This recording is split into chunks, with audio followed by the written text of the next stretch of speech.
മുംബൈയിൽ അമിത വേഗത്തിലെത്തിയ നിയന്ത്രണം നഷ്ടപ്പെട്ട ബസ് ഇടിച്ച് 4 പേർ മരിച്ചു. 20-ലധികം പേർക്ക് ഗുരുതരമായി പരിക്കേറ്റു. കുർളയിലെ LBS റോഡിൽ ഇന്നലെ രാത്രി 10 മണിയോടെയായിരുന്നു അപകടം. കുർള സ്റ്റേഷനിൽ നിന്ന് അന്ധേരിയിലേക്ക് പോവുകയായിരുന്ന ബസ്സാണ് അപകടത്തിൽപ്പെട്ടത്. കുർള റെയിൽവേ സ്റ്റേഷനു സമീപം Brihan Mumbai electric supply and transport ബസ്സാണ് അപകടത്തിൽപ്പെട്ടത്. വാഹനത്തിന്റെ ബ്രേക്ക് തകരാറായതാണ് അപകടത്തിന്റെ കാരണമെന്നാണ് പ്രാഥമിക നിഗമനം.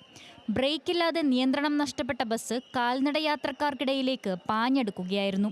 ബസ്സിടിച്ച് നിരവധി കാറുകളും ഓട്ടോറിക്ഷകളും തകർന്നു. പരിക്കേറ്റവരെയെല്ലാം മുംബൈയിലെ ബാബ ആശുപത്രിയിൽ പ്രവേശിപ്പിച്ചിട്ടുണ്ടെന്നും കൃത്യമായ മരണസംഖ്യ സ്ഥിരീകരിക്കാൻ സമയമെടുക്കുമെന്നുമാണ് പോലീസ് പറയുന്നത്. അപകടത്തെ തുടർന്ന് വൻ ജനക്കൂട്ടം സ്ഥലത്ത് തടിച്ചുകൂടിയതോടെ കുർള റെയിൽവേ സ്റ്റേഷനിലേക്കുള്ള ഗതാഗതം പൂർണ്ണമായും തടസ്സപ്പെട്ടു. മുൻകരുതൽ നടപടിയായി സംസ്ഥാന സുരക്ഷാ കോർപ്പറേഷനിൽ നിന്നുള്ള ഉദ്യോഗസ്ഥരോടൊപ്പം പോലീസിനെയും വിന്യസിച്ചിട്ടുണ്ട്. പരിക്കേറ്റവർക്ക് വൈദ്യസഹായം ലഭ്യമാക്കുന്നതിനുള്ള നടപടികൾ പുരോഗമിക്കുകയാണെന്ന് കുർള നിയമസഭാ അംഗം മങ്കേഷ് കുഡൽക്കർ പറഞ്ഞു.